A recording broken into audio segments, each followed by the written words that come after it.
E aí pessoal, Leandro Passos aqui falando com vocês de São Paulo. Tá chovendo muito forte aqui, mas nada comparado com o calor das notícias que estão circulando nas últimas 24 horas. Todo mundo tá falando sobre essa suposta reunião secreta entre Putin e Trump em Abu Dhabi, que supostamente está acontecendo hoje, e que a Ucrânia vai ser partilhada entre Rússia e Ocidente em 48 horas.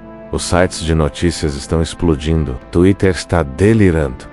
Metade dos canais de geopolítica já estão fazendo vídeos tratando isso como se fosse o novo Tratado de Yalta. E eu vou te dizer uma coisa bem direta. Essa é uma das histórias mais tecnicamente impossíveis, logisticamente absurdas e geopoliticamente ingênuas que eu já vi circular na internet em muito tempo. E olha que nos últimos anos vimos muita desinformação geopolítica. Então hoje eu vou fazer o seguinte. Vou desmontar cada pedaço dessa narrativa, ponto por ponto. Vou te mostrar por que isso não só não está acontecendo, mas porque é literalmente impossível que aconteça da forma que estão descrevendo. Prepara o café. Vamos lá. Primeiro vamos entender o que exatamente está sendo alegado aqui, segundo essas fontes exclusivas, que ninguém consegue nomear. Aliás, Putin teria viajado secretamente para Abu Dhabi, capital dos Emirados Árabes Unidos, onde se encontraria com Trump, que tecnicamente ainda não é presidente dos Estados Unidos, para negociar a partilha territorial da Ucrânia. E tudo isso seria resolvido em 48 horas. Soa dramático, né? Tem até aquele ar de diplomacia de bastidores, que faz as pessoas se sentirem espertas por estarem sabendo antes. Mas vou te mostrar por que cada elemento logístico, jurídico, militar e diplomático dessa história desmorona quando você aplica o mínimo de conhecimento sobre como relações internacionais realmente funcionam. Não é do jeito que rende cliques. Vamos começar pelo mais óbvio e ir ficando progressivamente mais complicado. E no final você vai entender não só por que essa história específica é falsa, mas também por que essas narrativas são perigosas. Vamos começar pelo ponto mais básico, a logística do movimentação de Putin.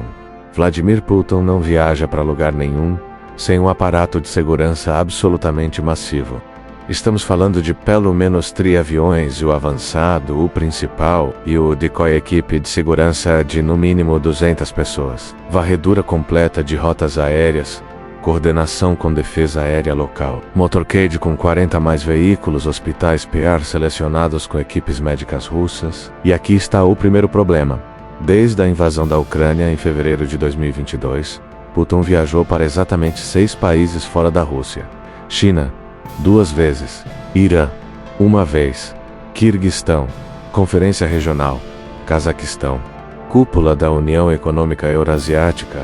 E Arábia Saudita, em outubro de 2023. Todas viagens anunciadas com antecedência, todas coordenadas com meses de preparação, todas para países que explicitamente não vão prendê-lo pelo mandado de prisão do Tribunal Penal Internacional. E sim, existe um mandado de prisão internacional contra Putin desde março de 2023, por crimes de guerra, especificamente deportação ilegal de crianças ucranianas. Os Emirados Árabes Unidos não são signatários do TPI, então, tecnicamente, não são obrigados a prendê-lo. Mas aqui está o problema.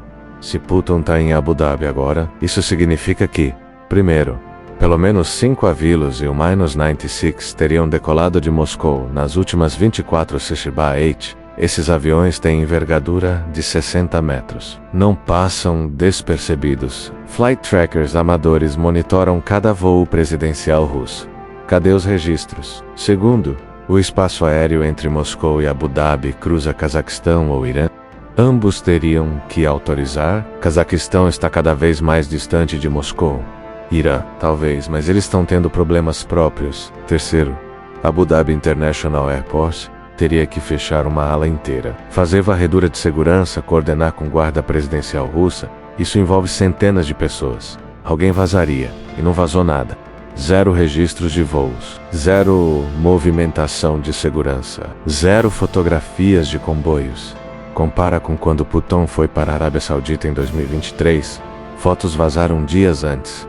Rotas de voo foram identificadas. Mídia local reportou preparativos.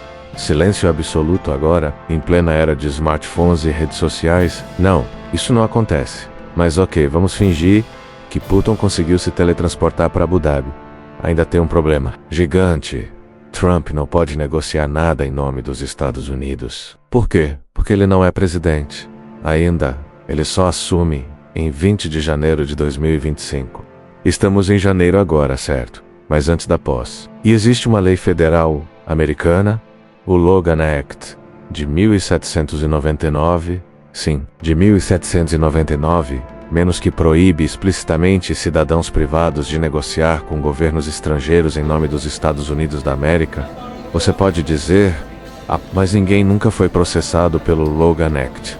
Verdade. Mas sabe o que sempre acontece quando alguém tenta negociar antes de assumir? O Departamento de Estado intervém, o Polícia Federal norte-americana é notificado e vira um escândalo político massivo.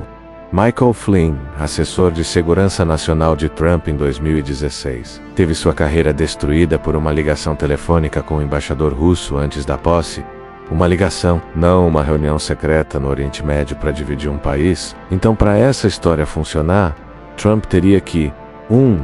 Viajar para Abu Dhabi sem Secret Service reportar. Impossível. Eles reportam ao DHS. 2. Encontrar sim a saber, a saber essa comunicação entra a CIA monitora todos os movimentos de Putin 24/7.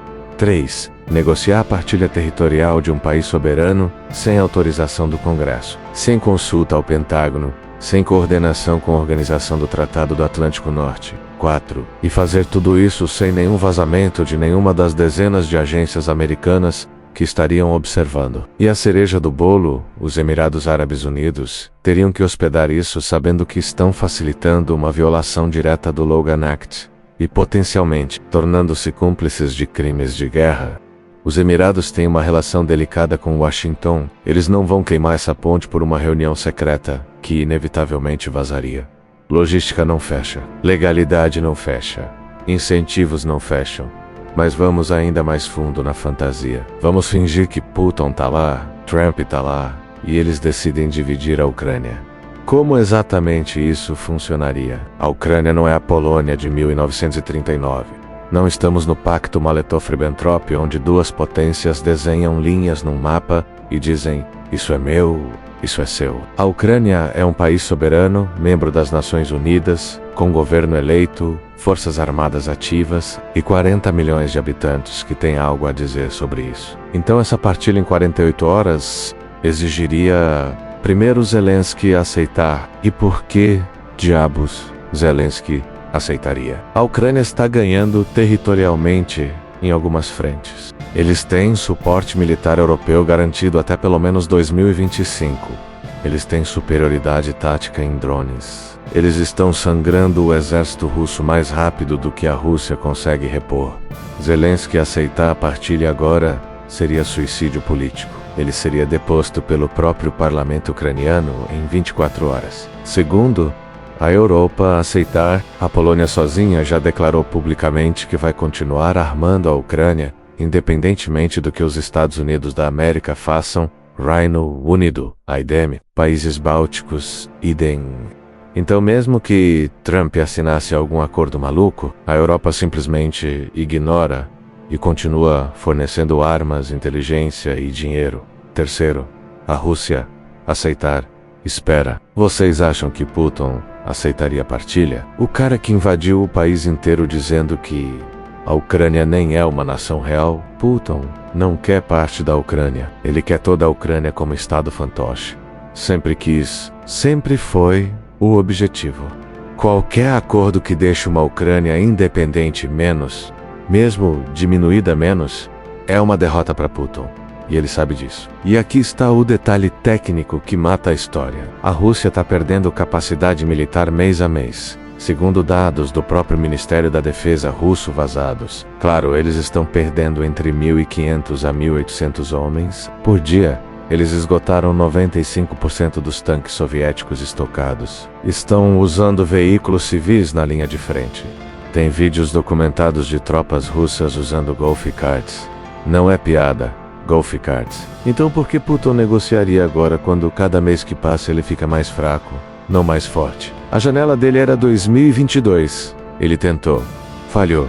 Agora ele está apenas tentando não colapsar completamente, antes que a demografia russa torne impossível manter qualquer exército funcional. Então, se essa história não faz sentido logístico, legal ou estratégico, de onde ela vem? Aqui está o que eu acho que realmente está acontecendo. Primeiro, Trump realmente quer acabar com a guerra na Ucrânia. Isso não é segredo, ele disse isso publicamente dezenas de vezes. Segundo, existem realmente conversas de bastidores sobre possíveis cenários de paz. Isso é diplomacia normal. Sempre acontece em todo conflito. Terceiro, os Emirados Árabes Unidos realmente têm se posicionado como mediadores neutros. Eles receberam Putin em 2023. Eles têm canais abertos com Washington. Agora pegue esses 3 fatos reais e misture com jornalistas que não entendem a diferença entre conversas exploratórias e reunião secreta confirmada. Necessidade de clickbait em ciclo de notícias 24 horas, bots russos e trolls, amplificando deliberadamente porque essa narrativa beneficia Moscou. Pessoas que confundem Trump quer acabar com a guerra com Trump, vai trair a Ucrânia e boom. Putin e Trump reúnem hoje em Abu Dhabi. É telefone sem fio geopolítico. Conversas diplomáticas de bastidores viram negociações secretas. Cenários hipotéticos viram planos confirmados. Possibilidade remota virá acontecendo agora. E o pior, quando você cria essas narrativas falsas, você prejudica as conversas diplomáticas reais que precisam acontecer. Porque agora, toda vez que um diplomata americano, russo ou ucraniano tentar fazer canal de comunicação exploratória, metade da internet vai gritar, viu? A traição está acontecendo. Isso não ajuda ninguém. Isso só gera ruído. Mas, sabe o que é mais perigoso nessa narrativa toda? Não é só a desinformação. É o que ela revela sobre como estamos pensando sobre soberania no século XXI.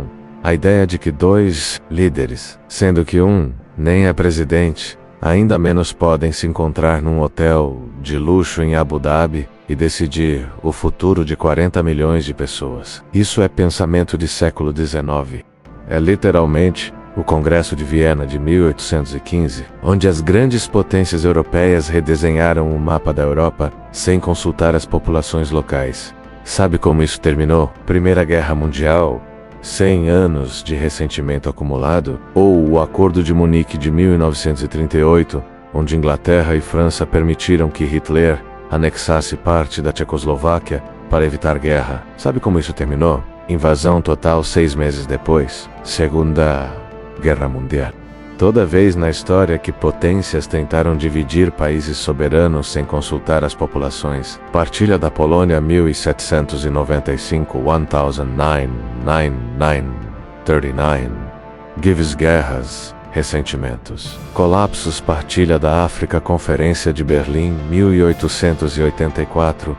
Gives genocídios, guerras civis. Até hoje. Partilha da Índia 1947. Gives milhões de mortos. Conflito Caxemira até hoje. Acordo de Sykes-Picot 1916. Oriente Médio. Gives ISIS, guerras civis, caos permanente. Nenhuma dessas partilhas resultou em paz duradoura. Nenhuma. Porque você não resolve conflitos ignorando a vontade das pessoas que vivem no território. E a Ucrânia deixou muito claro qual é sua vontade: independência total, integridade territorial e integração com a Europa. Qualquer acordo que ignore isso não é acordo do pós. É adiamento de conflito. E aqui está a ironia final. Mesmo que Trump quisesse fazer essa partilha, mesmo que Putin aceitasse algum acordo, mesmo que fosse logisticamente possível, não duraria 6 meses. Porque a Ucrânia simplesmente não cumpriria e continuaria lutando com armas europeias, com dinheiro europeu, com suporte de inteligência britânico e polonês. Você não pode impor paz a um país que quer lutar por sua liberdade. Os americanos deviam saber disso melhor do que ninguém. Vocês inventaram essa ideia em 1776. Então, da próxima vez que você vê uma manchete dizendo que Putin e Trump se reuniram secretamente ou Ucrânia será partilhada em 48 horas, faça 5 perguntas simples. 1. Cadê os registros de voo? Se Putin viajou, onde estão os Il-96 no Flight Radar? 2. Trump tem autoridade legal para negociar? Se ele não é presidente, como isso não viola o Logan Act? 3. Por que Zelensky aceitaria? Qual o incentivo dele em desistir agora, quando tá ganhando terreno? 4. Por que a Europa, Polônia e UK, Bálticos, já disseram que vão ignorar qualquer acordo que enfraqueça a Ucrânia? 5. Isso já funcionou antes na história? Nomeie um exemplo de partilha forçada que resultou em paz permanente. Se você não consegue responder essas 5 perguntas com evidências concretas, é clickbait. E no caso dessa reunião em Abu Dhabi, 0 evidências de voo. Trump sem autoridade legal. Zelensky nunca aceitaria. Europa História prova que não funciona. 5 de 5 respostas negativas. Não está acontecendo, mas me diz nos comentários, você achou que essa reunião era real? Por que essas histórias sobre acordos secretos se espalham tão facilmente? E se você quer análises geopolíticas baseadas em fatos verificáveis ao invés de clickbait sensacionalista, se inscreve no canal, porque a verdade pode não ser tão dramática quanto as manchetes, mas pelo menos ela não vai te enganar. Até a próxima.